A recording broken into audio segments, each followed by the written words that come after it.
Meus irmãos, meus amigos, pela infinita misericórdia de Deus, estamos de volta. Com muito prazer, com muita alegria. Mais um vídeo. E o nosso propósito é falar de Deus. É falar do Deus vivo, único e verdadeiro, que vive para sempre, que tem todo o poder nos céus e na terra. Fique conosco até o final, você vai ver. Nós vamos hoje abordar um tema que só de falar sobre o tema você vai ficar até o final. Sabe qual é o tema? Deus não está em todo lugar, ainda que Ele seja onipresente, mas Ele não está em todo lugar. Fique com a gente, para você ficar sabendo. Amém? Amigo, você já se inscreveu em nosso canal? Muito obrigado de todo o coração a todos que já se inscreveram. Porém, se você ainda não se inscreveu, em nome de Jesus, inscreva-se. Compartilhe com todos os seus amigos, é muito importante. Ajudem-nos a propagar o reino de Deus a todos os homens. Faça isso. Agora, não esqueça de compartilhar com seus amigos, de fazer o seu comentário, de deixar o seu like, tá certo? E também de dar aquela apertadinha no sininho. Amém? Muito obrigado de todo o coração. Agora sim, prepare o seu coração, porque o Espírito Santo que está em mim e que quer fazer morada em você, ele vai falar. Amém? Abra a sua Bíblia, se você tem uma Bíblia. A pastora Sara já está com a dela aqui aberta para ler para todos nós o que está escrito lá no primeiro livro dos reis. Primeiro de reis, não é primeiro a reis, não. Tenho visto até catedráticos em teologia, né, cometendo esse pequeno erro. Né? Não é primeiro a reis, não é uma carta, é um livro. Então é primeiro de reis, o primeiro dos reis, nunca primeiro a reis, primeiro a Samuel, primeiro a crônicas. Me perdoe, eu sei que tem muitos, né, teólogos aí que estão me assistindo, mas eu tenho o dever de falar o que é certo. Está bem assim? Muito bem. Então, primeiro de reis, ou dos reis, capítulo 19, a partir do versículo 11. E ele lhe disse: sai para fora e põe-te neste monte perante a face do Senhor. E eis que passava o Senhor, como também um grande e forte vento, que fendia os montes e quebrava as penhas diante da face do Senhor. Porém, o Senhor não estava no vento. E depois do vento, um terremoto. Também o Senhor não estava no terremoto. E depois do terremoto, um fogo. Porém, também o Senhor não estava no fogo. E depois do fogo, uma voz mansa e delicada. E sucedeu que, ouvindo a Elias, envolveu o seu rosto na sua capa e saiu para fora e pôs-se à entrada da caverna. E eis que veio a ele uma voz que dizia: que fazes aqui, Elias? E ele disse: eu tenho sido em extremo zeloso pelo Senhor, Deus dos exércitos, porque os filhos de Israel deixaram o teu concerto, derribaram os teus altares e mataram os teus profetas à espada, e eu fiquei só, e buscam a minha vida para me tirarem. Muito bem. Meus amigos, este livro dos reis, ele é muito importante, como todos os demais livros da Bíblia, porque ele conta a história dos reis de Israel, dos reis de Judá. E é interessante que nós conheçamos a história. Este texto, ele faz parte de uma narrativa que começa lá no Monte Carmelo, quando houve aquele grande desafio entre Elias e os profetas de Baal e de Azera. Elias orou, Deus fez o fogo descer do céu. Não foi Elias, ele somente orou, e quem mandou o fogo do céu foi Deus. É bom que nós entendamos isso. E depois que Elias, inclusive, destruiu os profetas de Baal, os profetas de Azera, Acabe disse para Jezabel, estou resumindo, tá, irmãos? Disse para Jezabel o que foi que aconteceu lá no Monte Carmelo. E Jezabel disse, olha, eu vou arrancar a cabeça dele. Amanhã, por esta hora, a mesma coisa que ele fez com os meus profetas de Baal, de Azera, eu vou fazer com ele. E Elias ficou sabendo. Falaram para ele. E a Bíblia não diz as razões. Porque Deus ele tem os seus propósitos. Elias, com o mesmo poder que ele orou e Deus fez o fogo descer do céu, eu acredito, eu creio que se ele orasse, Deus também teria fulminado com Jezabel. Mas Elias não orou, então ele tomou a decisão de fugir. Isso aí, alguém pode fazer as suas conjecturas, mas eu não vou entrar no mérito aqui agora, até porque o tempo não é admissível. Está bem assim? Bom, então Elias fugiu, caminhou e no final do dia se deitou embaixo de um zimbro e ali ele pediu a morte. Enquanto ele dormia, Deus enviou um anjo, mandou até ele, o anjo deu para ele pão e água, ele tomou a água, comeu o pão e voltou a dormir. Novamente Deus o acordou, o anjo veio, Elias comeu, bebeu e caminhou 40 dias até o Sinai.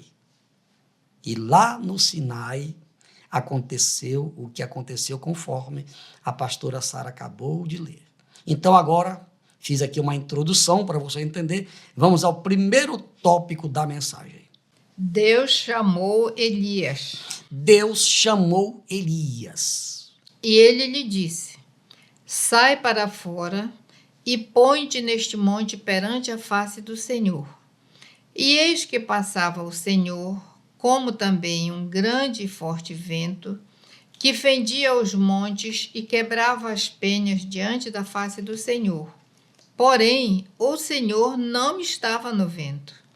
E depois do vento, um terremoto. Também o Senhor não estava no terremoto. E depois do terremoto, um fogo. Porém, também o Senhor não estava no fogo. E depois do fogo, uma voz mansa e delicada. Muito bem. Meus irmãos, Elias, então, caminhou 40 dias e 40 noites e se escondeu na caverna. Amigo, Deus não quer que nenhum de nós se esconda em lugar nenhum. Principalmente em uma caverna. Em uma caverna. Só que Deus, amigo, está escrito lá em Provérbios 15, que os seus olhos estão em toda parte. Então Deus viu toda a caminhada de Elias, não é? Onde ele entrou, que horas ele chegou, Deus viu tudo. Então ele o chamou. Ele estava tentando se esconder. Amigo, abra um parêntese para dizer a todos que de Deus ninguém se esconde. Não dá para se esconder de Deus porque ele é onipresente, ele é onisciente e onipotente. Ele sabia que Elias estava lá e ele chamou ele. Elias ouviu a voz e foi lá para frente da caverna, lá para a porta da caverna. E de repente, lá vem um grande vento, um temporal. Só que diz o texto que Deus não estava no temporal. No vento. No vento, né? Um vento. Eu que estou falando aqui temporal, que era um vento forte. A Bíblia não diz que era temporal, diz um vento. Eu que já estou aqui conjecturando. Um temporal, quando é um vento forte, a gente fala, passou aqui um vento forte, um temporal. Estamos aqui na Amazônia, né? Temporal. Se fosse lá no Japão, era toró, né? Então, aqui é temporal mesmo. Pois é. Então, Jesus não estava no vento. Depois veio um terremoto. Diz o texto aqui que Jesus não estava no terremoto. Deus não estava no terremoto. Depois do terremoto veio o quê? Um fogo. Mas Deus não estava no fogo. O que você percebeu, amigo? Conforme o tema da mensagem, que Deus não está em todo lugar, apesar dele ser onipresente. Mas qual é o recado de Deus? Ou qual foi o recado de Deus para Elias e para nós hoje? É que Deus, aquelas 3 manifestações naturais, com elas Deus, amigo, quer nos mostrar que ele não concorda com tudo que está acontecendo. Como Deus não estava concordando com o que Elias estava fazendo. Por isso, ele passou, o vento passou, mas Deus não estava no vento. O temporal veio, mas Deus não estava no meio, do terremoto. Veio o fogo, mas Deus não estava no fogo. Contextualizando, trazendo para os nossos dias atuais. Deus não está presente e não está satisfeito com determinadas coisas que estão introduzindo na igreja dele aqui no planeta Terra, mormente aqui no Brasil. Deus não está satisfeito. Deus não está presente em determinadas atitudes, em determinadas decisões que os nossos líderes estão tomando. O problema da igreja do Brasil não está nos membros da igreja. O problema está nas nossas lideranças. É Deus que está mandando eu falar. E Deus me levantou para falar a verdade neste tempo, agora. Por isso que ele não estava no vento. Vento fala de quê? Fala de determinadas modas que estão introduzindo no meio do povo de Deus. Terremotos de determinados movimentos que já dividiram inclusive a igreja do Senhor. E Deus não está também no fogo, não estava naquele fogo, como ele não está em determinadas manifestações que acontecem no meio do povo de Deus. Amigo, é por isso que ele não está, o tema da mensagem. Deus não está em todos os lugares e, contextualizando, Deus não está em todos os movimentos e em todas as modas que estão sendo entronizadas no meio da sua igreja imaculada e que foi comprada com seu sangue derramado lá na cruz. Fechando a mensagem agora no tópico número 3. Número 2. Número 2, perdão. Deus fala com Elias. Deus fala ou falou com Elias. E sucedeu que, ouvindo a Elias, envolveu o seu rosto na sua capa e saiu para fora e pôs-se à entrada da caverna. E eis que veio a ele uma voz que dizia: Que fazes aqui, Elias? Pois é, meu prezado irmão, meu amigo, o Deus que chamou Elias é o mesmo que está chamando você. Ele está vendo, está sabendo o seu estado espiritual. Você está na caverna, tem até um filme, né? Caverna do Diabo. Você está nessa caverna e Deus não quer que você permaneça nesse lugar. Como ele chamou Elias, Elias, sai daí. Eu ainda tenho um trabalho para ser feito na terra através de você.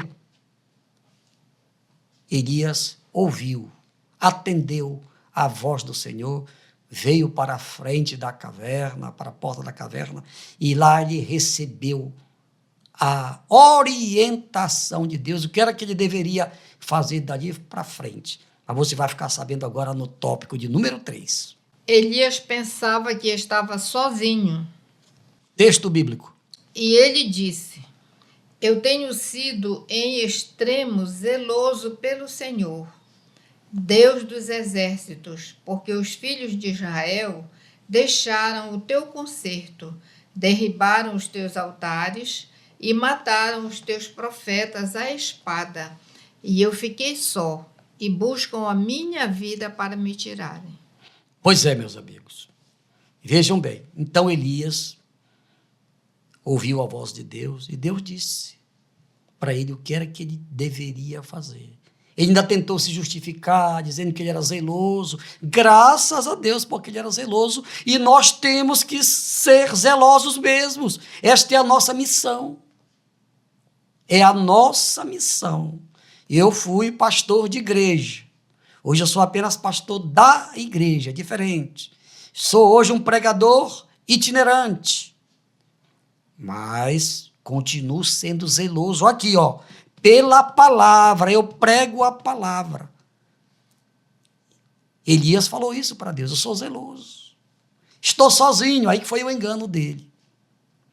E Deus disse para ele, Elias, é engano teu. Eu ainda tenho 7.000 que não dobraram os seus joelhos, que não beijaram lá Baal. Importante isso, não é verdade? Porque às vezes a gente pensa que só nós é que podemos fazer o trabalho, que ninguém pode nos substituir, engano nosso. E foi aí que Deus disse para Elias, Elias, eu tenho um trabalho ainda para ti, eu quero que tu unjas Azael, olha aí, no outro país, que tu vás lá na Síria, e tu vais ungir Azael, rei da Síria, não é a Síria, Síria, no lugar de Ben-Hadad, tu vais ungir Jeú como rei de Israel, e tu vais, Elias, aí parece que Elias não gostou muito, tu vais ungir Eliseu, filho de Safate, de Abel Meolá, como profeta em teu lugar. Tu pensava que tu estava sozinho, né, Elias? Pois é. Que era só tu, bambambam? Não, Elias. Tu vais agora ungir Eliseu em teu lugar. Eu conjecturo, eu presumo que Elias não gostou muito. Tanto é que ele não foi ungir Azael e nem Jeú. Foi Eliseu, depois que foi ungido, que teve que ir lá na Síria. Provavelmente Elias deve ter dito, é verdade, meu filho, agora tu já és profeta mesmo, então agora depois que tu fores reconhecido aqui como profeta, então tu vais lá na Síria ungir Azael e também tu vais ungir Jeú como rei de Israel. Pode ler o texto que é assim que está escrito. Então, meus irmãos, meus amigos, é este Deus que nós pregamos. Ele não está em todo lugar, não. Não, Deus não está lá na macumbaria, na feitiçaria, Deus não está lá.